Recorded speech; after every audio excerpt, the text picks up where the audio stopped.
আচ্ছা, একটা প্রশ্ন করি। আপনার বাবা কি সারা জীবন কষ্ট করেছেন? আপনিও কি এখন কষ্ট করছেন? আর আপনার সন্তানও কি একদিন একইভাবে কষ্ট করবে? এই যে একটা চক্র, কষ্ট করো, মাস শেষে বেতন নাও, খরচ করো, আবার কষ্ট করো, এই চক্র থেকে কি কোনোদিন বের হওয়া সম্ভব? বেশিরভাগ মানুষ বলবে, না ভাই, এটাই নিয়তি। কিন্তু আমি বলছি, এটা নিয়তি নয়, এটা একটা ফাঁদ। লন্ডন স্কুল অফ ইকোনমিক্সের একটি গবেষণায় দেখা গেছে, মিডল ক্লাস মানুষ আয় বাড়লেও আর্থিক অতৃপ্তি থেকে বের হতে পারে না, কারণ আয় বাড়ার সাথে সাথে তার খরচ ও সামাজিক তুলনাও বাড়তে থাকে। এই চক্রটার নাম মিডল ক্লাস ট্র্যাপ, এবং এই ট্র্যাপ তৈরি হয় মাত্র 3টি অভ্যাস থেকে। আজকের ভিডিওতে আমি সেই 3টি অভ্যাস বলবো এবং বলবো ঠিক কিভাবে এই ফাঁদ থেকে বের হওয়া যায়। মিডল ক্লাস ট্র্যাপ আসলে কি? মিডল ক্লাস ট্র্যাপ মানে হলো এমন একটা অবস্থা যেখানে মানুষ না পুরোপুরি গরিব না ধনী, মাঝামাঝিতে আটকে থাকে। বেতন আসে, খরচ হয়, সঞ্চয় হয় না, বছরের পর বছর। বাংলাদেশ পরিসংখ্যান ব্যুরোর তথ্য বলছে, দেশে এখন প্রায় 5 কোটি মানুষ মিডল ক্লাসের অন্তর্ভুক্ত। এদের বেশিরভাগই প্রতি মাসে আয় করেন, কিন্তু সঞ্চয়ের হার মাত্র 5 থেকে 8%। মানে 100 টাকা আয় করলে মাত্র 5 থেকে 8 টাকা জমে, বাকি 92 থেকে 95 টাকা চলে যায়। কেন? কোন 3টি অভ্যাসের কারণে? অভ্যাস 1, লাইফস্টাইল ইনফ্লেশন। প্রথম অভ্যাসের নাম লাইফস্টাইল ইনফ্লেশন। সহজ ভাষায় বলতে গেলে বেতন বাড়লেই খরচ বাড়ানোর অভ্যাস।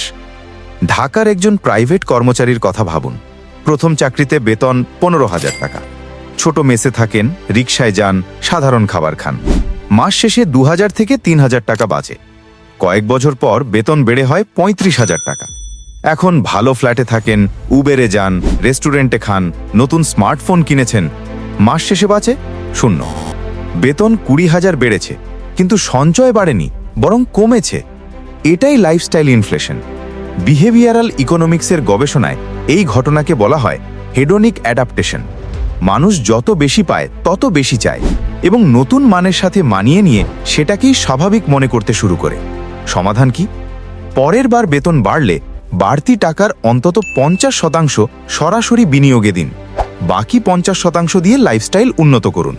এই একটা নিয়ম মেনে চললে বেতন বাড়লে সঞ্চয়ও বাড়বে, লাইফস্টাইলও একটু উন্নত হবে, দুটোই হবে।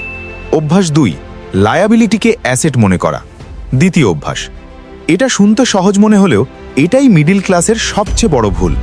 রবার্ট কিওসাকি তার বিখ্যাত বই রিচ ড্যাড পুয়ার ড্যাডে বলেছিলেন, মিডল ক্লাস মানুষ সারা জীবন লায়াবিলিটি কেনে আর মনে করে অ্যাসেট কিনছে। অ্যাসেট হলো যেটা প্রতি মাসে আপনার পকেটে টাকা ঢোকায়।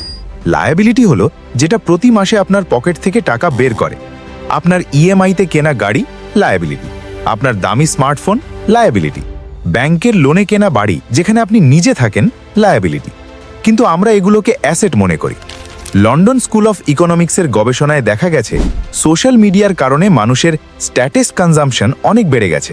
অর্থাৎ মানুষ এখন শুধু নিজের প্রয়োজনে নয়, অন্যকে দেখানোর জন্যও কেনাকাটা করছে।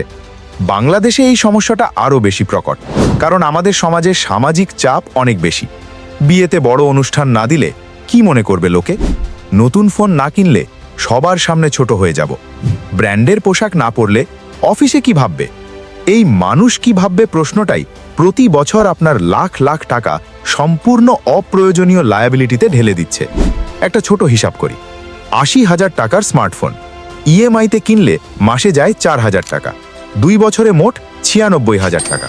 এই 96,000 টাকা যদি হালাল বিনিয়োগে দিতেন, 10 বছর পর হতো প্রায় 2,49,000 টাকা।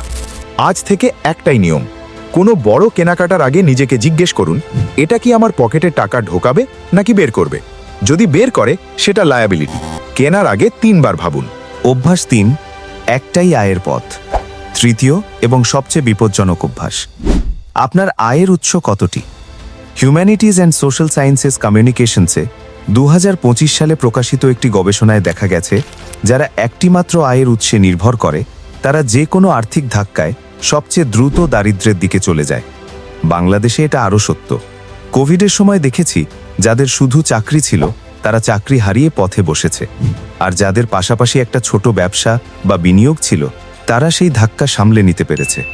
বিশ্বের ধনী মানুষদের গড়ে 7টি আয়ের উৎস থাকে। এটা কোনো কাকতালীয় ঘটনা নয়। তারা জানে একটা দরজা বন্ধ হলে বাকি 6টা খোলা থাকে। দ্বিতীয় আয়ের উৎস মানে রাতারাতি বড় কিছু নয়। আপনার কাছে যা দক্ষতা আছে সেটা দিয়ে শুরু করুন। মাসে মাত্র 5,000 টাকার দ্বিতীয় আয় আজ থেকে 5 বছর পর 15,000 হবে, 10 বছর পর 30,000 হবে। আর সেই সময়ে যদি চাকরি চলে যায় আপনি ভেঙে পড়বেন না, কারণ আপনার আরেকটা রাস্তা আছে। 3টে অভ্যাস: লাইফস্টাইল ইনফ্লেশন, লায়াবিলিটিকে অ্যাসেট মনে করা এবং একটি মাত্র আয়ের পথে আটকে থাকা। এই 3টি অভ্যাস একসাথে মিলে মিডল ক্লাস ট্র্যাপ তৈরি করে। কিন্তু মনে রাখবেন, এটা কোনো ভাগ্যের ব্যাপার নয়, এটা অভ্যাসের ব্যাপার। আর অভ্যাস বদলানো যায়। সায়েন্স ডিরেক্টে প্রকাশিত একটি গবেষণায় দেখা গেছে আর্থিক চাপ কমানোর সবচেয়ে কার্যকর উপায় হল নিজের আর্থিক সিদ্ধান্তের ওপর নিয়ন্ত্রণ নেওয়া, এবং সেই নিয়ন্ত্রণ শুরু হয় সচেতনতা থেকে। আজ এই ভিডিও দেখার পর আপনি সেই সচেতনতার প্রথম ধাপে আছেন। আল্লাহ তাআলা বলেছেন, মানুষ যা চেষ্টা করে সে তাই পায়। সূরা নাজম 39। চেষ্টাটা আজই শুরু করুন। কমেন্টে জানান এই 3টি অভ্যাসের মধ্যে কোনটা এই মুহূর্তে আপনার মধ্যে সবচেয়ে বেশি আছে। ভিডিওটি ভালো লাগলে লাইক করুন, আপনার কাছের মানুষকে শেয়ার করুন, আর ড্রিম স্পার্কি ওয়াইটি বাংলা সাবস্ক্রাইব করতে ভুলবেন না। আল্লাহ হাফেজ।